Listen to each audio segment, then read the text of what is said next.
Hello and welcome to the second episode of this series here on Gamer Reality. The series Is It a Keeper is made on the premise of the Steam and Oculus refund policy that lets you receive a full refund if you return a game that you've played for less than 2 hours and owned less than 14 days. In this video, I'll be letting you know if you should try, keep, or just stay away from the game Demeo. This recent release from Resolution Games resembles the popular game Dungeons & Dragons, as it is a tabletop, turn-based dungeon crawler that you play in your mom's basement. I played it on my Quest 2 because the graphics and gameplay didn't seem to suffer on the Quest version. For $30 US, you get the base game with ways to play it solo or in a group of up to 4, and a free DLC releasing over the summer. And by seeing how many free and awesome updates the game Blastin' from Resolution Games has gotten over the past 6 months, we can expect more amazing content to release over the lifetime of the game. With the amount of monsters, usable items, and combinations of dungeons this game offers, I am still finding out new stuff about this game after already playing for 8 hours. For someone who has played D&D once and had limited experience with dungeon crawlers, this felt surprisingly intuitive. However, I'm not going to say that this game felt easy.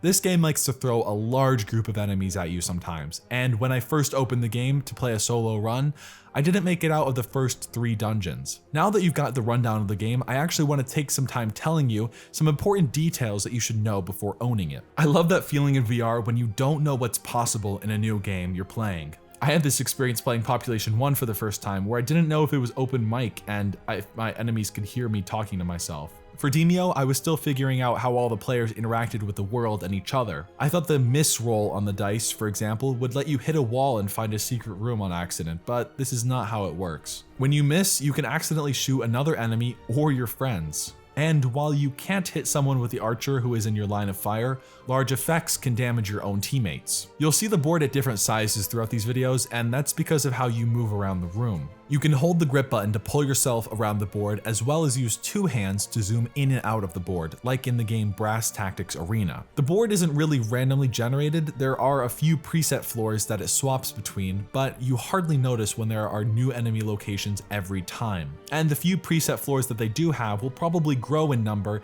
with each passing month as updates roll out. Now about the solo and multiplayer runs. If you play by yourself, you choose 1 hero and 2 others are added to your group randomly. Throughout the game you control all 3, but in the shop you can only buy and sell potions for the hero you chose. In multiplayer, everyone can be any hero they want to be. However, if there are only 2 people, you still only get to have 1 hero each, even if it's a private game. The quick play feature will fill you in any public game, including ones that are almost done fighting the boss. I can easily see a long-term active player base for this game because of how long it takes to beat a dungeon. Some of these finer details will probably change in the future, but for now there is no upgrading your characters as you level up. Leveling up only unlocks cosmetics, so most attacks will only ever do 3 damage, which I thought was a con to the game. But as I played, I've seen that the heroes don't really need upgrading. Through many playthroughs, you find other ways of managing monsters, and it's more about your skill at the consistent game than any health and damage buffs. And speaking of health, there's not a lot of healing in this game, so it's one resource you will have to consider heavily.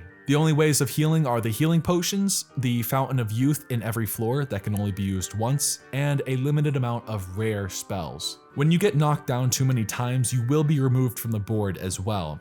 This was surprising until you learn that they come back when you move on to the next floor. One final thing, these lamps that are scattered in the map and can be held as cards by the player will explode in a 5x5 area, damaging any friend or foe who was in it. The poison lamp starts in the small area and spreads to a very large area over time. Anyways, now that we've talked about some gameplay mechanics and misconceptions, let's talk about if it is a keeper. I just want to say that your first run will probably take you about 2 hours, so if you want to play anything past that, you'll have to keep the game. At that point, I don't even know many people who would return the game.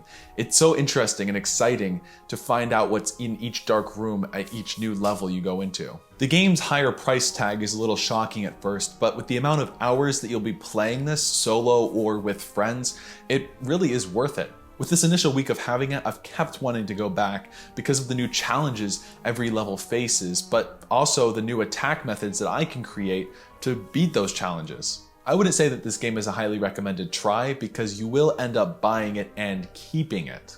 So yes, this game is a keeper. Alright, that is all for this video. Also, give those like and subscribe buttons a try because I make a lot of in-depth VR-only content on my channel, as well as making my own VR games and posting them and sharing them with the channel as well. Also, click on this playlist to see all the other episodes in this series, where I cover tons of games from newer games to older hidden gems that you may have missed. Thanks for watching, and I'll see you in another video.